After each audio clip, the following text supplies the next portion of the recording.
Thank you. Thank you so much. Hello, I'm Carlota Sage. You may know me from previous years. I run a company called Pocket CISO, and I specifically serve small and mid-sized businesses building cybersecurity and compliance programs. To my left, Mick Baccio, who you met earlier.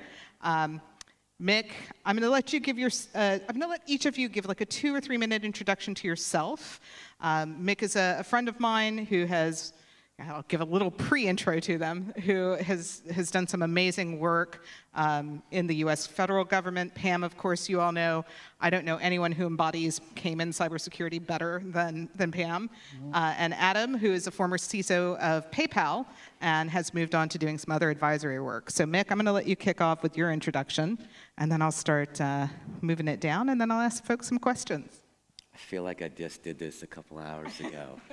So Mick Baccio, again, I started off in the military and kind of worked my way up through incident response and blue team and network defense, eventually coming into leadership roles. It was definitely a unique experience. Most of my work was in the federal government, so having been exposed to different organizations, the Pentagon, a bunch of work in the intelligence community, ending up at the White House, and then becoming a CISO for Pete Buttigieg.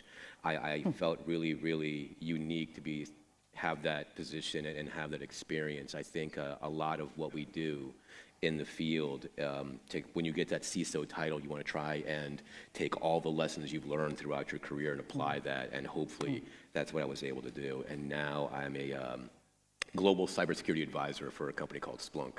And I just travel around and talk to people about security and do security research. Amazing. Wonderful. So my name is Pamela Green. I'm the first CISO for the Cayman Islands government. And Sorry. So that's never lost on me when I speak at conferences. And I know that as CISO, so we had a really good foiling of an attack in February, but I know you're as good as your last foil, so to speak.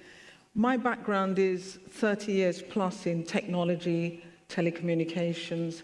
I started off as a software developer programmer, they called it in those days, and I've pretty much done all of the roles along the system development lifecycle, from systems analyst, business analyst, then I got into leadership, program management, program director, and fell into cybersecurity through auditing. I decided I wanted to go in the auditing route, so I qualified as an auditor and spent few years auditing and doing consultancy around cybersecurity before really saying, well, I'm going to make the plunge and really do it full time as in a cybersecurity CISO type role. So yeah, I'm loving it. It's the best job in the world, and delighted to be here today. Yeah. Thank you for joining us. Adam. Hello, everyone. Adam Ariano. My pronouns are he, they, which basically means I'm a bit too masculine for anybody else to think anything but he when they look at me, and I'm fine with that. I started my career in the Marine Corps as an avionics tech, became a communications officer with a social work degree, which was extremely useful. Moved on to Salesforce, ran compliance in the federal government there, and then have spent time at a couple startups, one that was AI focused and another that was foster care and adoption focused, which was a very appropriate place for me to land, and I was very passionate about the mission that we had there, helping kids who were in foster care. Most recently, I was at PayPal as the Vice President of Enterprise Cybersecurity. Departed there in July, and since then have been doing some consulting. Currently, my time is spent with a company called Traceable, where we are answering and improving API security across the board. And it's a product that I believe in, and I wouldn't put my name on it if I didn't, but I'm advising them as a technology advisor in the meantime. Great. And I got into cybersecurity after about 20 years in IT and support operations management for large companies like Netgear, Netflix, where I actually built out help centers. So if you've ever had a Netflix issue and went to help.netflix.com to solve it, you're welcome. That was my baby. I ended up at a small company called FireEye that was about 300 people. They grew to about 1,100 people in 8 months. I was the enterprise architect. It was very exciting.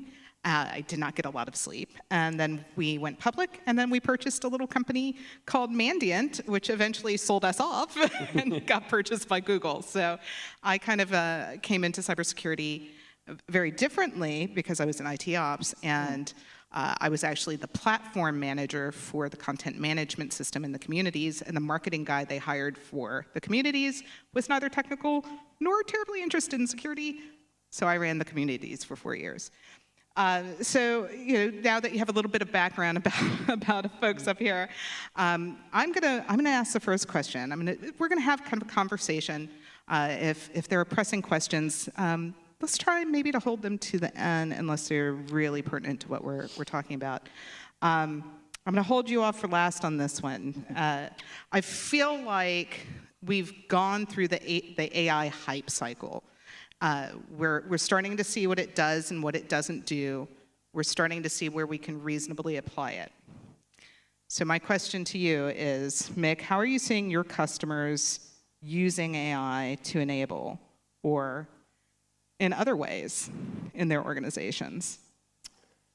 I think in general, across the industry, we've seen the implementation of AI into systems and applications. Whether there are use cases that are associated with those implementations, I'm not 100% convinced. I have seen, I guess I would put it like a U, right? Think of it like AI like a U, where on this side, people don't really know what they're doing yet. They're very, very nascent in their AI journey and implementing those systems and adopting it.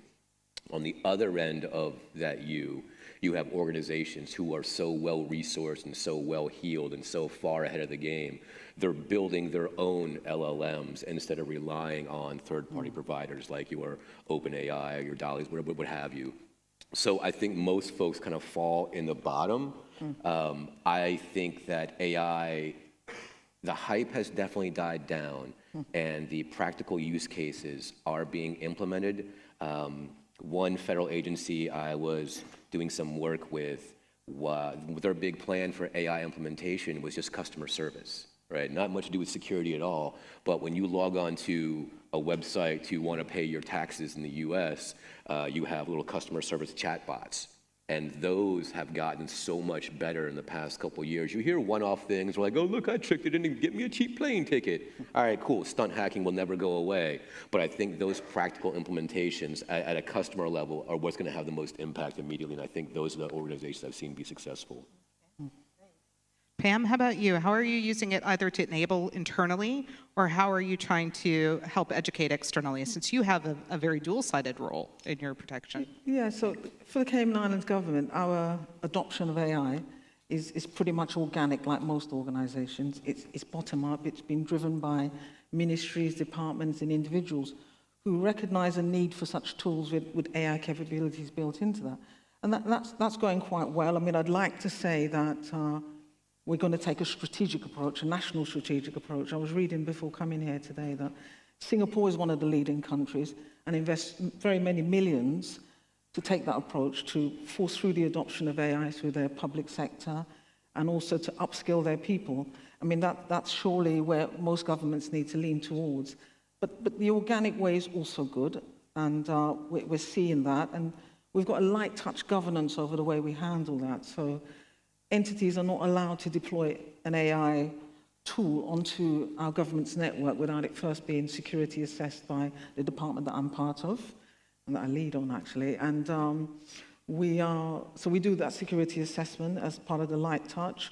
We give them guidance about policies and the types of data they should put in and not put in and some of the risks. But we certainly don't stop them because, as one of the previous speakers said, you have to let people be those early adopters, and use it and get the benefits from it. And in terms of cybersecurity, well, all of us who are in the cybersecurity field know that AI is absolutely critical.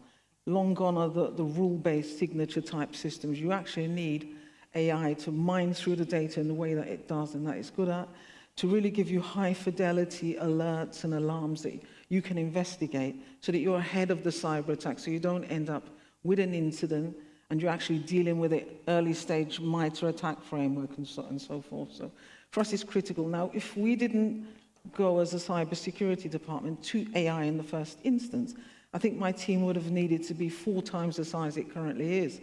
When people see the size of the team I have, they say, really, is it just those few of you there? I don't know if any of my team are here, actually. If they are, I'd like you to stand up, because I think that, we got some nice praise earlier on, and it's good for you to... Anybody from my team here? Wonderful. All right. Thank you very much. Right, so I've got 2 people there. These are 2 people that came in sort of, let's call it the intern route, and now are fully fledged. Anybody else in the room from my team? No? Okay. But it's quite small, and as I say, without AI capabilities, which we implemented back in 2019, we would not be able to do what we're doing and to defend our government's network. Excellent. Very excellent points. All right, Adam, I know you have a lot of insight around AI, especially in security, enablement, protection, et cetera. Go for it. Yeah, and understand that I am currently representing a company, Traceable, that does use artificial intelligence and machine learning to great effect. And as a previous customer of Traceable, we were leveraging those capabilities at a previous role. And it was doing some amazing things. In particular, we were able to get at data in a way that was so much, we were able to more efficiently get at data that would show us where we were having bot attacks, where we were having fraud take place, and things like that. And so I'll say that, to answer the question directly, there are a few companies that are not playing around with AI. There are few companies who are doing it extremely well, to the you point, right? What I would say to this audience in particular, those of you that are here, is to take a playbook out of my father-in-law's actions in the 70s. So this guy was he's a Filipino immigrant who came to the States with a degree in accounting. Of course, had to go back through the school system because the United States didn't accept that degree. But when he finally got a job at a accountancy firm, they brought in a new computer system, like a typewriter with a TV on it, basically. And he spent his own money, bought an identical system, took it home, and learned it backwards and forwards, not knowing exactly what was going to happen with that computer system at the time. Like, who would have thought that would become the only way that you do accounting? But it did become that. I mean, he became an indispensable part of that company because he got deep into it before anybody else and understood it as it grew. And so I don't think any of us really know exactly where artificial intelligence is going to take us, but we know that it's going to do something. You may as well get into it now and start understanding it so that you can be in the vanguard of understanding what's happening. And if you think about, what year was that? Probably like 85, 86 that he bought the computer? Sorry, I'm looking at my wife and talking to her because she knows since she's here. But it was a little bit later than that. But if you think about it, into the 2000s, there were probably still accountants who had not learned how to use a computer to a good effect as accountants. And there's a 20-year gap there of somebody that had been doing it for 20 years and somebody that was just begrudgingly going for it. Don't be on the tail end of that. Like, be at the front of it. And it doesn't matter what you're doing, who you are. At some point, you're going to need to learn how to interact with artificial intelligence, especially large language models. So get on it now. And I have so much more to say, but I'll, attempt.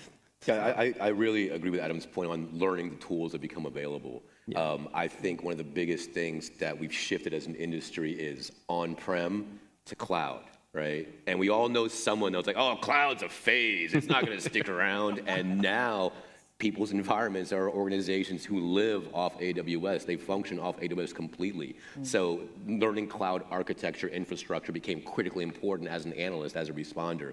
And AI falls in that same boat. Yeah. I don't see AI going away anytime soon. It's here. You're not going to put that. You can't close Pandora's box. So whatever happens, happens. But know that tool is going to be something that you have to learn how to use. And just to add to that, it's even more important than that. There's been 3 industrial revolutions, as we know. So and we've had railroads, we've had coal and gas and steel, and then we've had after that electronics, computers and telecommunication, and this is the next big thing, AI, and it'll make the difference between a nation being wealthy And a winner in this and a nation losing out if they lag behind in the adoption. So each and every one of us as an individual needs to do it for ourselves personally, as part of the organizations we are, because AI will create value and it will create wealth. Mm-hmm. And I want to touch on something that Mick said about cloud services, right? 10, 15 years ago, cloud services were things that very big companies bought into, right?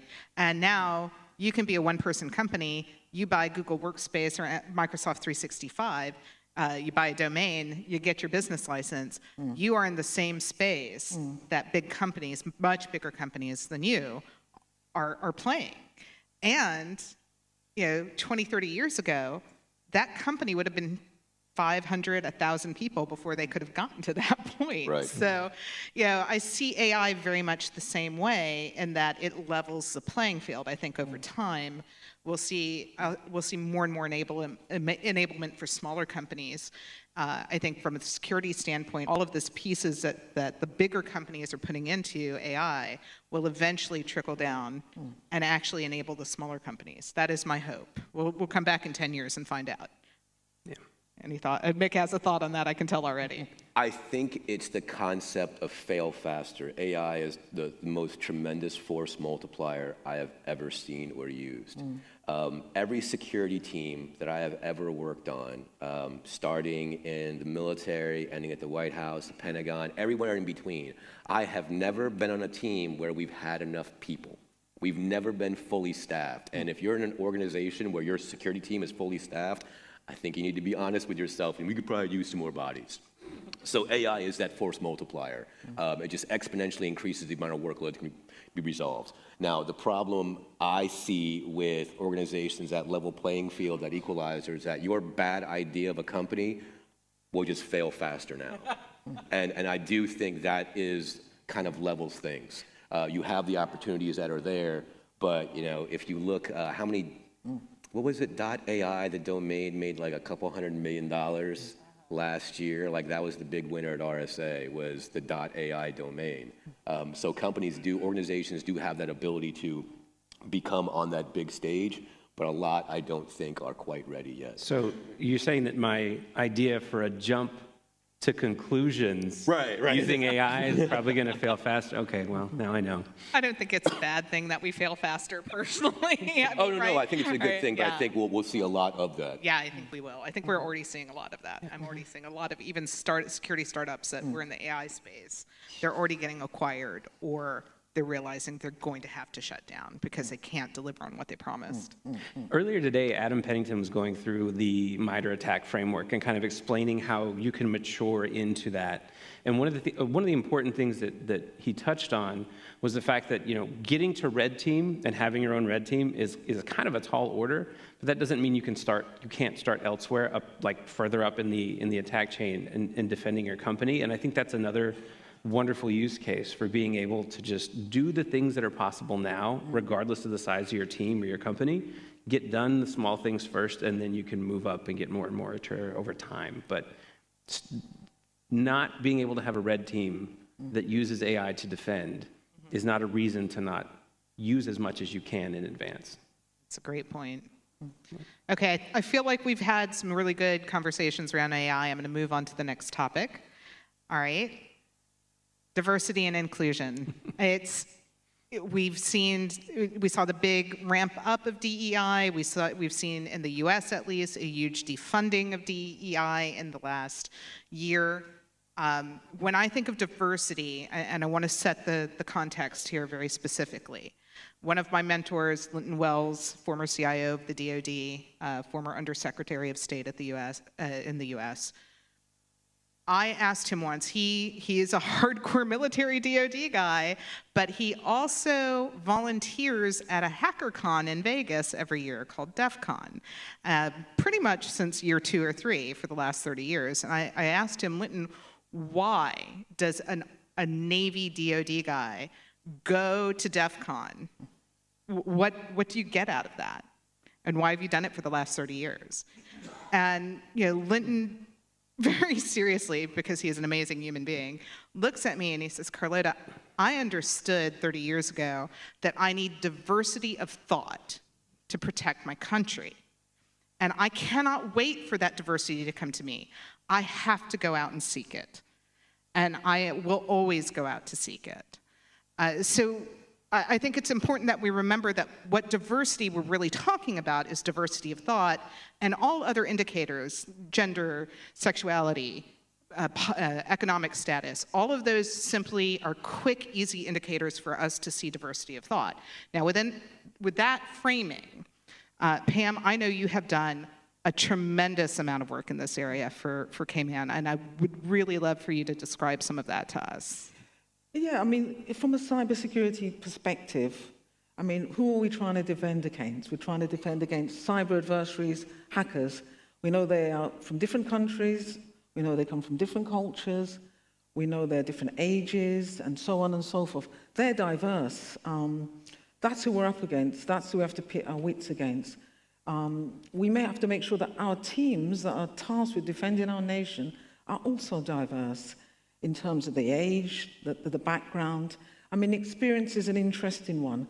Actually, sometimes no experience is a good thing, but maybe just the passion and the aptitude and so forth. So I think that, you have to go out, you have to seek out the right talent, you have to be open and flexible. People that are diverse want different working patterns, different working styles, different office environments, different personalities. You have to cater for all of that if you really want to build the best teams that you can build. I think that's a fantastic point. Mick? I think DEI as a concept gets a bad rap, right? To your point, you want diversity of thought, you want diversity of experience. Well, you need to go out and seek that, because it's not going to come seek you, or you have to give it a chance when it does seek you out. And I think as an industry, you kind of need to do better at that overall and realize that the most paper-qualified candidate might not be the best candidate. One of the best things that the team I'm on at Splunk, Serge, we made a hire a few years ago. She was a former broadcast journalist. And she's like, I want to do cyber. And she did. And she didn't have the background in it, and she interviewed really well. We gave her the shot, and she has crushed it. She just left the team and took a role on our threat intelligence team internally. And her thought process that she brought to the team, the diversity of experience, diversity of thought that we're trying to round out our analytical ability is, if we all grew up the same way, we all had the same experiences, then we're going to have the same answers. And I think we're seeing more and more, to your point, where a global threat requires a global response. And seeking that diversity, I think, should be more of a point that we do. But the problem with it becomes, you can't mandate it. If you mandate it, I don't think it's going to be genuine. So I need to instill that mindset in the people, and I think it's going to take a long, long time to do that. The same way Cybersecurity Awareness Month, we've been beating the MFA drum for almost 15 years now, and one day we'll get there, and I think DEI falls in that same vein. Just keep doing it. It's frustrating, so frustrating sometimes, but you just can't stop. Yeah, and I think the point you're making about the fact that there's been blowback on it, and it's been frustrating, and that it's something that you have to keep trying. It will get there, and it does. It gets better. And you try to think about other examples of that, but for my experience, especially career-wise, joining the Marine Corps right after September 11th was the floodgates were open that anybody could join, and there was a lot of discussion about, do we take every 6-foot-tall white dude from Iowa that can lift 600 pounds and nobody else? And there was a lot of discussion in there, is that the right thing to do? And really what the Marine Corps decided to do, and the military in general, was to make sure that we did have a diverse pool of candidates that came in. And my wife and I both are good examples of the fact that we're not the mold. If you look at this, you don't think, oh, that was probably a Marine at some point, and there's a couple of you might. But this is not what I look like the whole time. But my diversity of thought, my diversity of experience, the fact that as a genderqueer person, I could think around corners that other people couldn't, that was helpful. And my wife, who just because she's here and I'm getting brownie points, she's a 4'10" and a half, 4'10" and a half. Very cute. little Filipina that grew up in Boston, in Brockton, in the mean streets. Like, she was able to corral generals like you don't even understand. These very confused older men that were running, the biggest military machine in the world would snap to attention and do what she says because that's who she is. And you don't get that out of, having a group full of alpha males that can't, talk to each other. And so what I find is going to be most effective, and what I've found most effective in the organizations I've existed in, is talking about the business imperative of diversity. You are just not, as Pam, like you were saying, you said it beautifully, your adversary is anyone and everyone that can get at you. And you should have anyone and everyone and every type of person there to help you defend, to be most effective, most economically.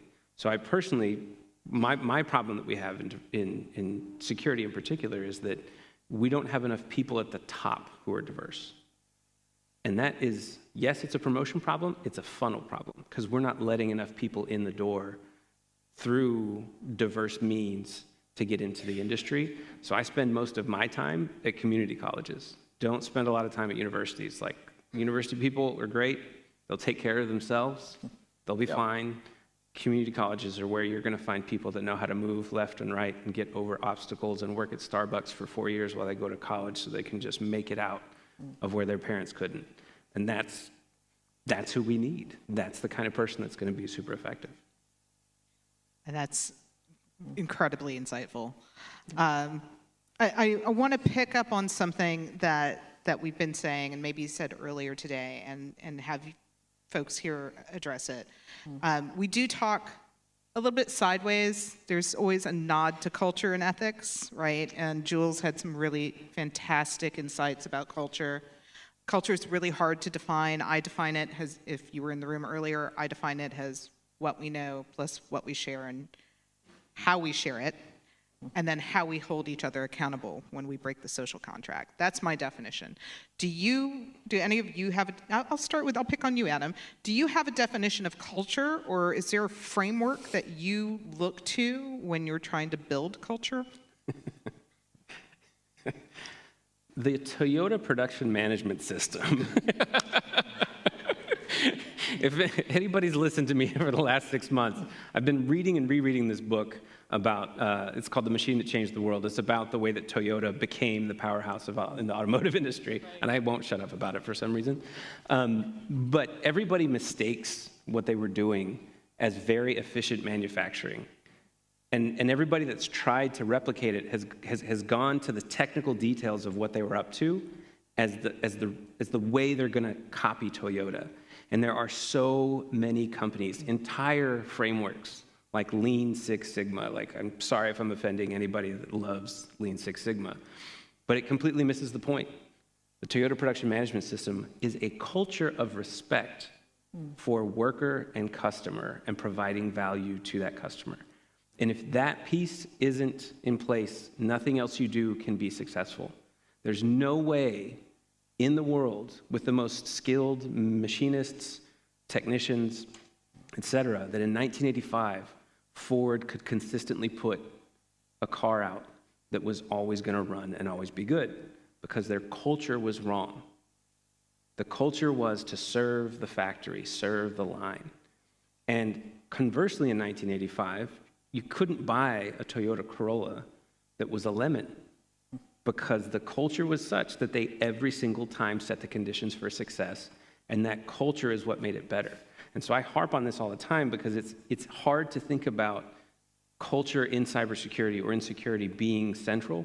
It helps to abstract it to another place and think about ways that you can implement that. But that's generally the way that I approach it. How can I respect both my customer, who's normally the company, or the actual customer, by providing them with security? And how can I respect my people by providing them with the care and feeding, the time for innovation, and the respect of their time, that I don't make them do a bunch of repetitive things. And that's how I've always approached that, to varying success, by the way. Not always great, but I tried. Oh, I love it, though. I really do. Pam?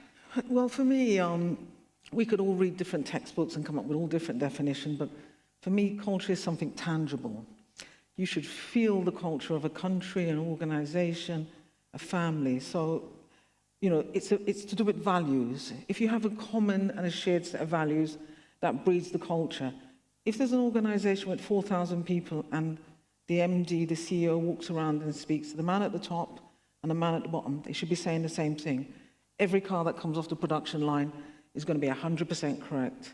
I mean, the culture that I try to build within my cybersecurity team is not on our watch, right? And everybody knows what that means.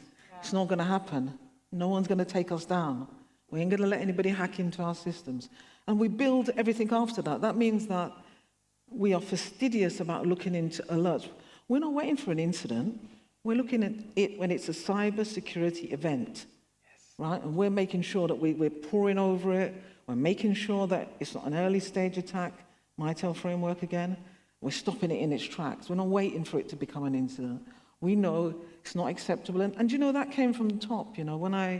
We've got a deputy governor, head of the civil service, Honorable Franz Manderson. I spoke to him one day just to assess, when I started, security posture, and he said, "I've got no tolerance for any data breach or any attack, none at all." He didn't need to say it to me twice. I knew exactly what that meant, and that's what I bred down into my team. So every day we throw our bodies across the line, and every day we make sure that we checked and we double-checked. We don't leave anything to chance. We make sure that when we go home and we finish our... We don't work... Well, we do long hours, but not because we have not done something properly. It's because, we want to. We want to be sure. But I say to my team, go home at 5 if your shift ends then, because you know that you've done everything you can do in that time. And for me, it's about what else do I need to do to make sure I deliver on that statement that not on our watch. I love the point you make about not letting things balloon into incidents before you pay attention to them. I think one of the things that we as an industry do really poorly is catch near misses and catch the first indicators. And that's where we want to stop things. Like just mark things benign and just move on to the next one. That false positive. Oh, let's do it again. Yeah. Jinx, jinx. Yeah, I mean, I have a tattoo on my arm that every near miss I've ever had, health, whatever way you want to look at that, I have a tattoo that says "not today." And any time that I almost catch the big one, but don't, I add to the tattoo to remind myself that, that was close. Maybe reevaluate things and see why that happened. Excellent. But what we say to the God of death, not today. Yeah. So when I think of culture, I think I'm reminded most of my time on the Buttigieg campaign in 2019. So being the first CISO, has anyone ever worked in a campaign before? You know what that's like? It's probably the most 8 months fun of your life, right? But it's going to end, and everybody knows that. Most of the staff are comprised of kids. It's like their first job out of college, or it's their second job out of college, and the first one was on a campaign. No one knew what a CISO was. So I did a big presentation. I'm like, hey, I'm trying to create a culture of security heavy on the cult. And I'm not trying to create a cult. I haven't seen the movie yet, so I don't know how.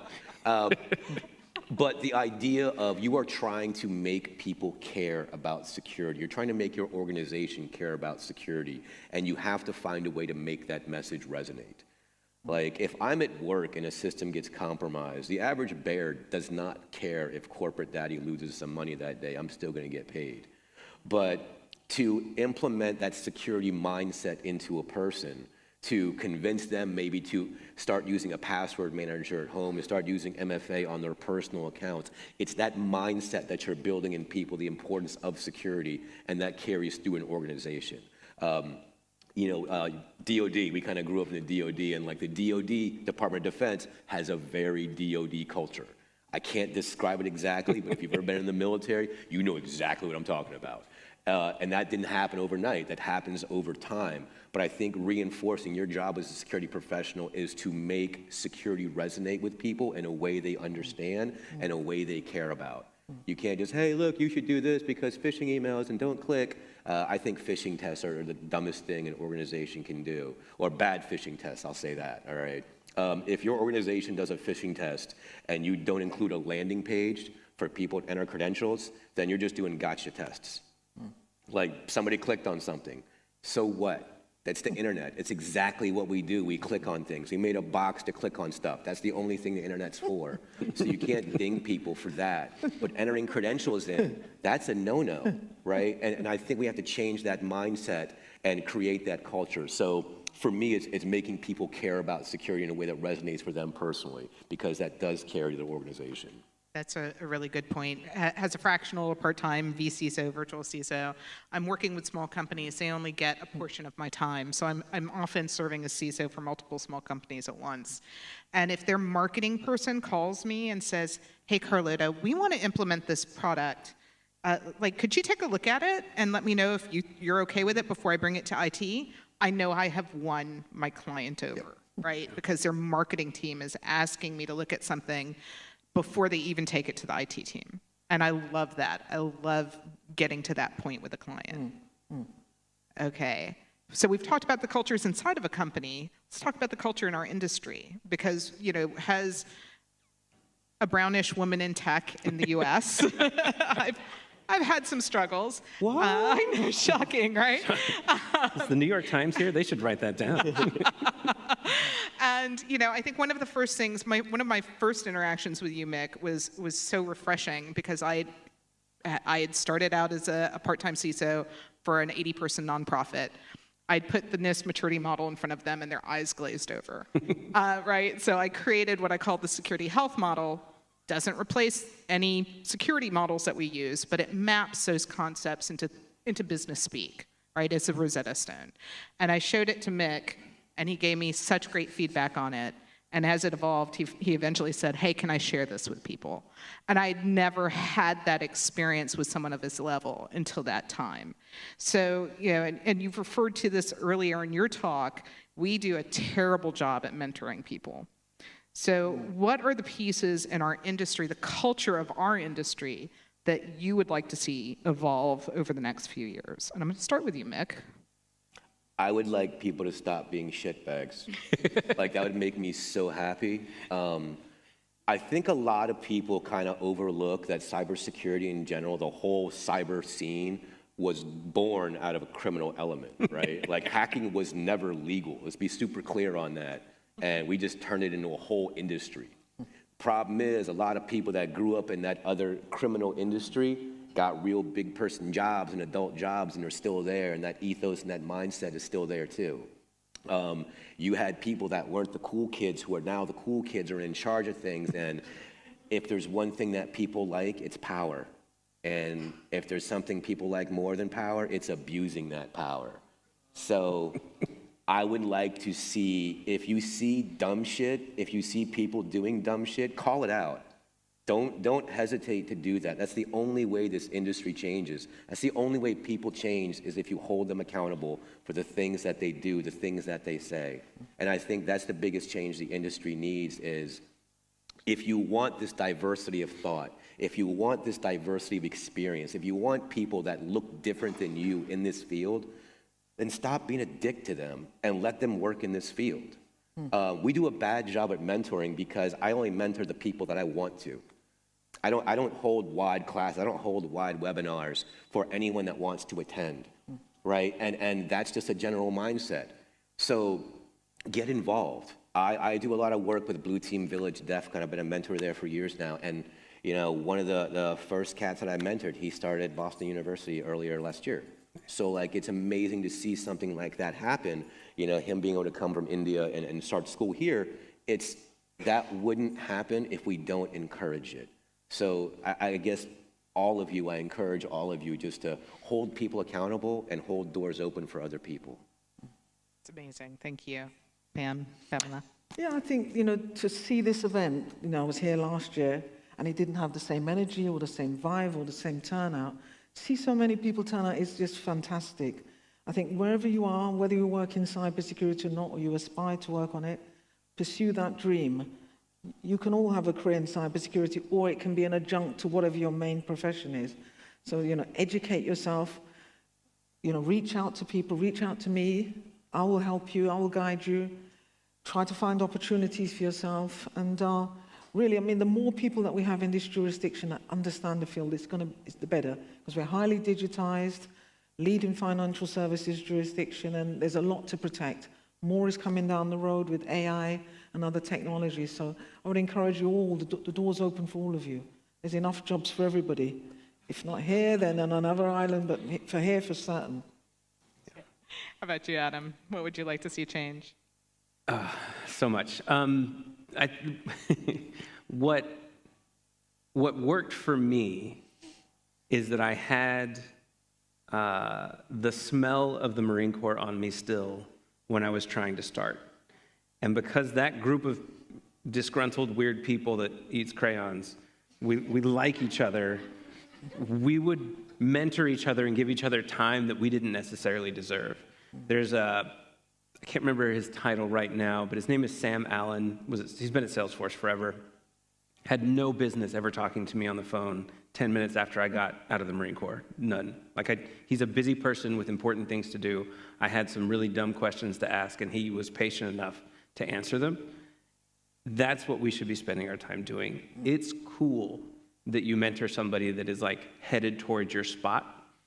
It's much better to go all the way down to the student level, to the people that are trying to break in, spend time with them and give them advice, because they're going to be the ones that are securing your pension check. At the end of the day, it's the reason when you're nice to your kids is because they're going to pick your retirement home. Be good to them. Be good to the young people in the industry, because they're going to protect you in the future. And I don't think that, especially at the senior level, I don't think we spend enough time showing junior people in the industry that we're actually people. And we don't spend enough time sharing with them the deep imposter syndrome that wakes us up at night. And if you don't have imposter syndrome, I don't believe you, A. B, I don't think you're honest with yourself. And C, what are you doing here? You should be president if you don't have imposter syndrome. You need that kind of hubris. But admit that to other people. Jason Chan, who he might listen to this, I doubt it, but the king of Netflix security has been my hero for a very long time, ever since I found out about Chaos Monkey. And I saw him in person one time, and after I stopped squealing internally, I asked him about it, and he admitted, no, I just feel like I really don't have what it takes sometimes. And he's the king of everything security at Netflix, which is they won Emmy Awards at Netflix for security. Who else has an Emmy Award for security? Nobody. That's amazing, and he would wake up with imposter syndrome as well. Admit that to your people. Admit that to your mentees, that there are days you wake up and you're I don't think anybody understands how bad I am at this, and this is going to go bad. And then you keep going, but other people need to understand that you're human, that you're a fallible human with imposter syndrome, with great hair. I'm just kidding. That's actually really ironic, because I don't suffer from imposter syndrome, and I'm going to tell you why. I thought it was because I was born with the cocky gene. I actually had a very traumatic childhood and came through a lot. But most recently, I was diagnosed as being on the autism spectrum, and I just genuinely believe in myself. And I think it's the most soul-crushing thing for me to realize that my friends don't believe in themselves, because I believe in them. I believe in them just as much as I believe in myself. And so a few of us don't have imposter syndrome, but we're probably on the spectrum. I have nothing to say in public about that. I forgot where I heard the quote, and honestly, I think it may have been Lizzo. It was, she said, I want you to believe in yourselves as much as I believe in you. And that resonated with me so much, is because I think a lot of us have so much, wow, you're so good at this. Wow, you're such a good analyst. Wow, but we don't feel that way about ourselves. And that, I think, is a reflection on you as a person, which goes back to, hey, how do we change this industry? Never stop growing as a person. You're only as good a person as you know how to be. If you've never seen a genuinely good person, then your bar is down here. So keep trying to get better. Keep trying to get more in touch with the things you don't know about and become a better person. And that does change the things. That does change the culture. And maybe get over that imposter syndrome. But I'll be honest with you. If I figured out, I'd write a book on how to get over it, and I'd make millions. But I haven't yet. So. Okay, Pam, do you feel like you have imposter syndrome? Not at all. Maybe it's a woman thing. Maybe we've just been through so much we know what Not at all. our value. Yeah, every day tested. Every day you come in, you really don't know what's there for you as a CISO. Not at all.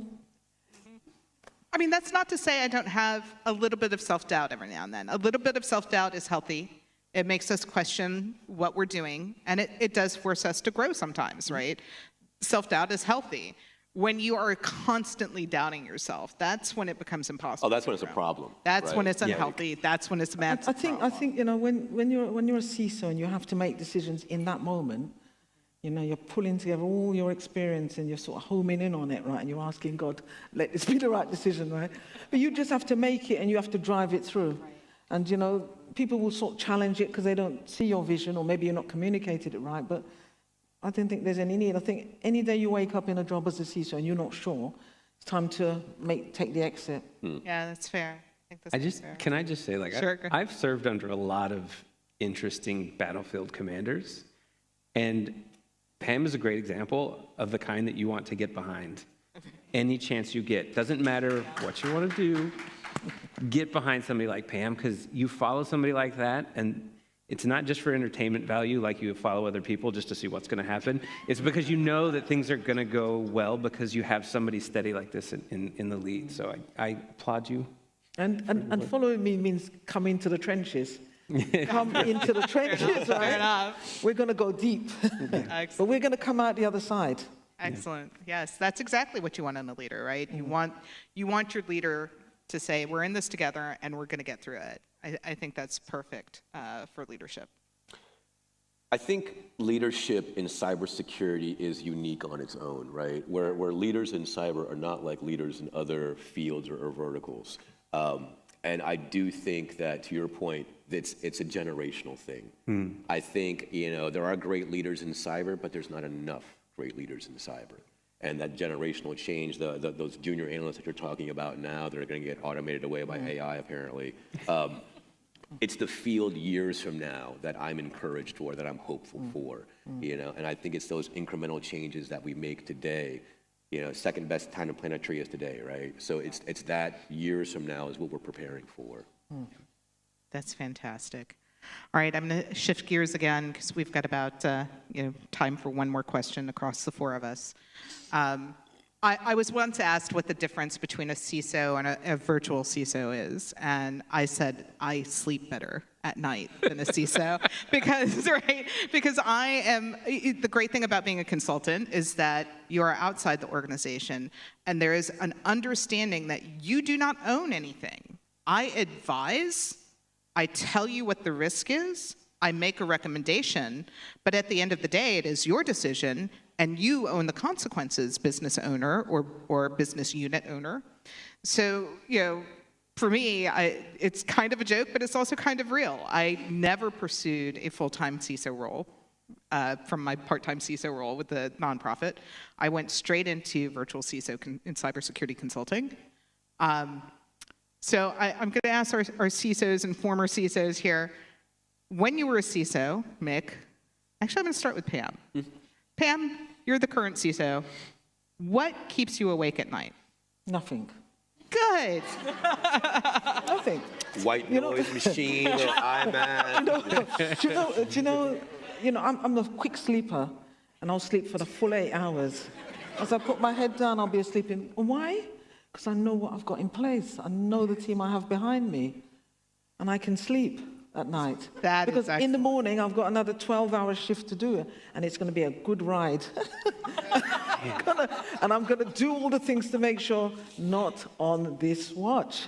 So I love it. I love it. No, that's great. And I think it doesn't matter if you're a virtual CISO or a full-on CISO. If your name means something to you and you don't want to get sued, it's the same thing. I don't want anybody to Google my name and for all this to come up. I don't want that, even after I've retired, right? So I think it doesn't matter. So my name's associated with the Cayman Island government and cybersecurity. I cannot let anything happen. That's my mindset. Fair enough. All right, Adam, I'll leave Vic for last because I want to hear from him and about his audience. So Before today, what would keep me up? Because today and forward, what's going to keep me up is like, how can I be more like Pam? Like, sleeps at night like just fine and has the resolution to get through this stuff. No, I'm just kidding. But I think what normally, especially when I'm in the seat as the owner of risk and of the the entire security construct, it was almost always my people that I would spend my off hours thinking of. No matter what happens as a security leader, your hands at some point will leave a keyboard, your feet will leave the office, and your eyes will leave your computer screen at some point. But your people, if well trained, will be there in your spot to take care of things. And so my primary concern is almost always with my team. There's a whole idea of mission accomplishment first and troop welfare second. To me, that was always a non-negotiable dichotomy, that if you can't take care of your people, you won't accomplish the mission. And you can't take care of your people and not accomplish the mission because they need to be successful as well. So I would stay up and think about, how is my rock star doing? How is the person that's always saving the team doing right now? Are they sleeping? Do they have enough support? Have I told them that they're amazing? And have I pulled them out of the team so the team can feel the pain of not having the rock star around, so that another rock star can develop themselves? That's the kind of stuff, thank you. That's the kind of stuff that I think about, is because you can't, there's a good friend of mine, Gary, that worked at Salesforce. He's like, I'm not a rock star, I'm a roadie. And you only need so many people to trash a hotel room and sing. You need a couple people that are going to be able to plug in the amps and make sure the lighting's okay. And I think that that's what we need to foster in our teams. Make sure that you know your team, you help them grow, so that when you're not there, you can sleep at night. I love it. All right, Mick, you have experience both as a CISO and as a global advisor to very large enterprise CISOs. What kept you up at night, and what do you think keeps your customers up at night? I think I'm looking back at my time at the White House, at the campaign, and like, to Adam's point, when you're a security leader, your job, to me, is to put your people in the best possible position for success. Yep.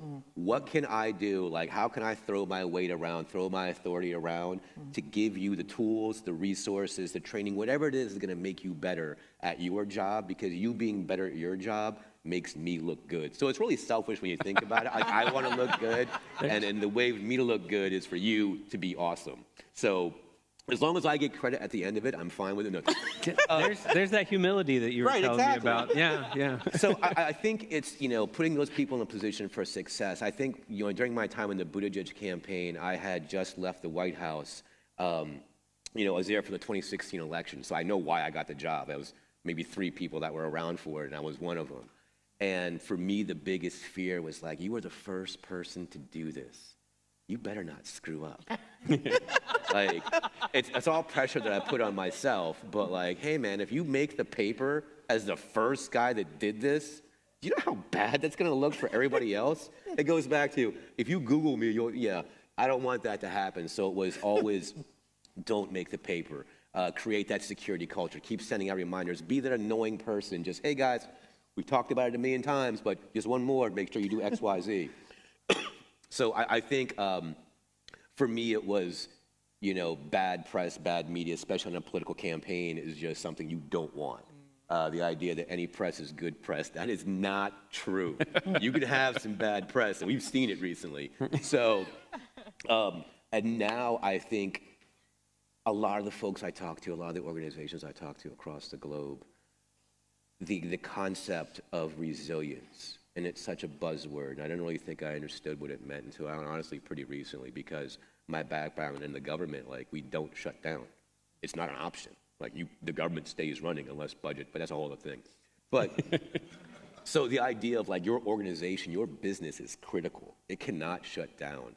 And that is what keeps people up, because this Rube Goldberg machine that we've turned the internet into, one small thing goes wrong, some library that you didn't even know was in your environment goes haywire, and all of a sudden you're down for 4 days.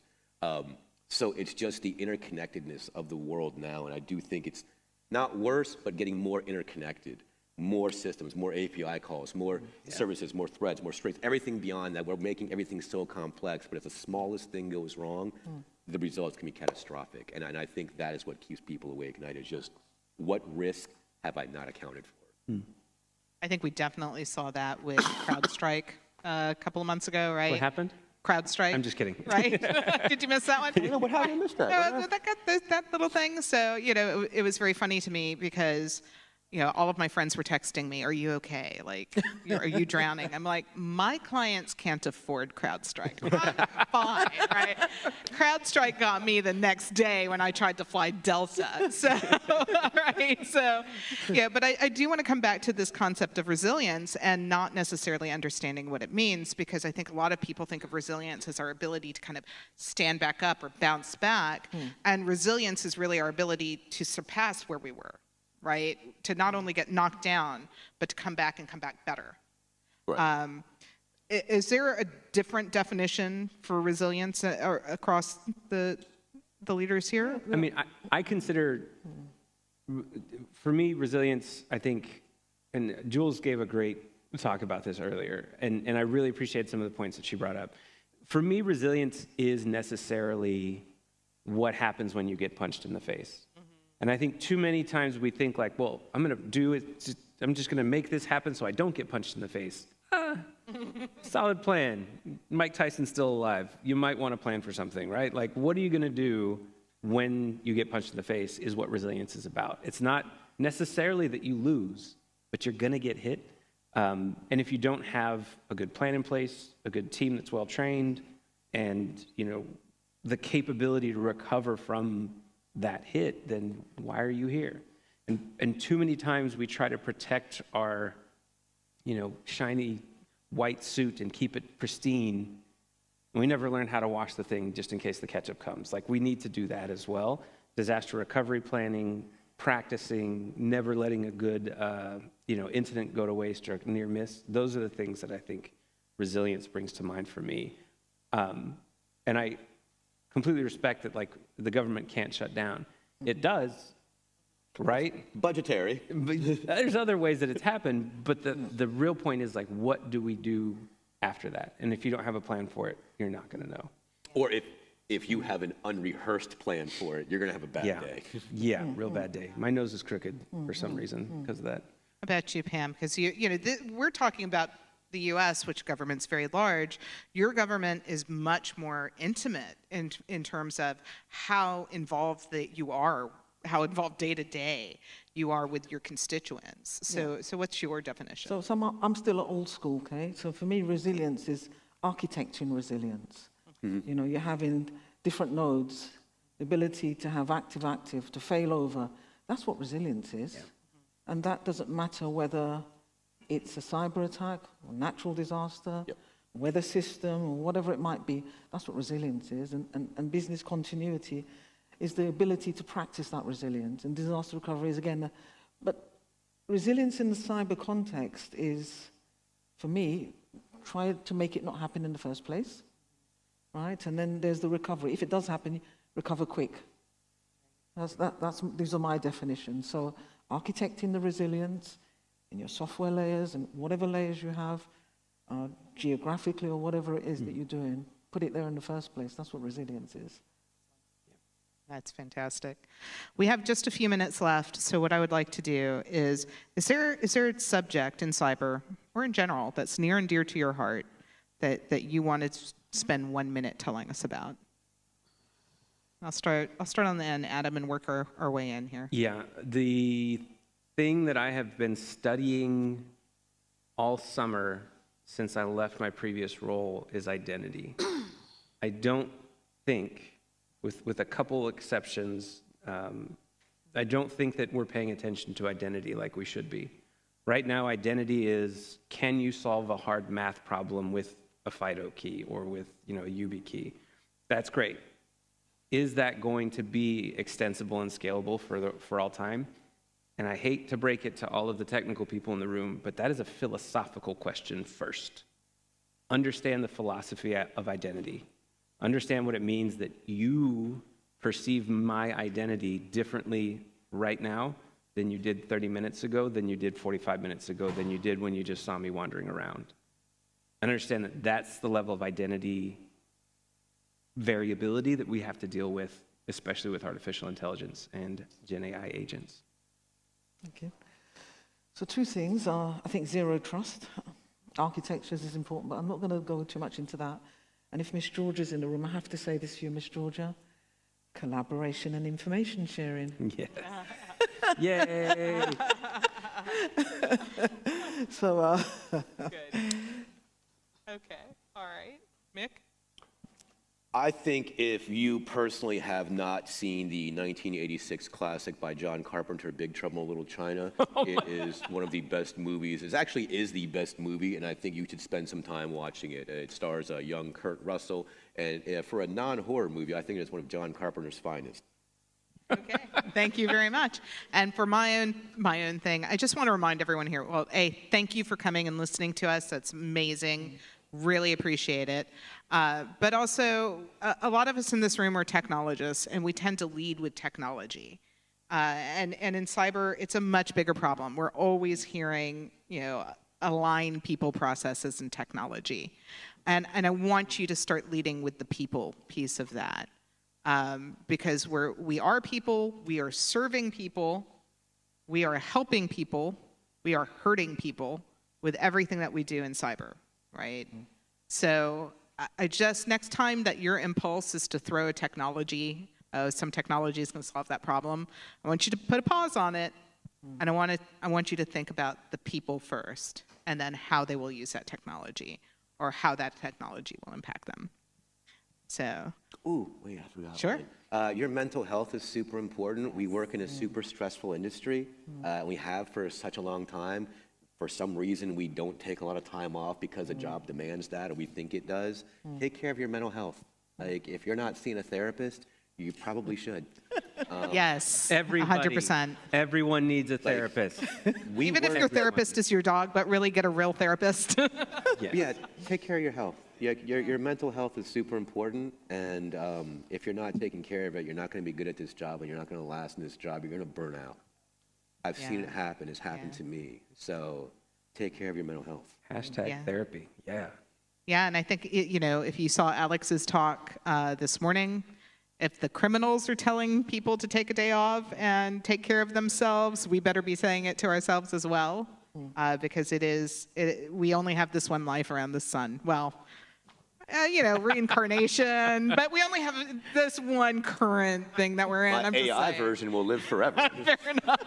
All right. On that note, I think we're going to call it done. I know John, I think, is going to come up. Is it John next, Mary? I'll let Mary come up. Thank you. Everyone give a big round of applause. Thank you so much, everyone. Thank you. And thank you all.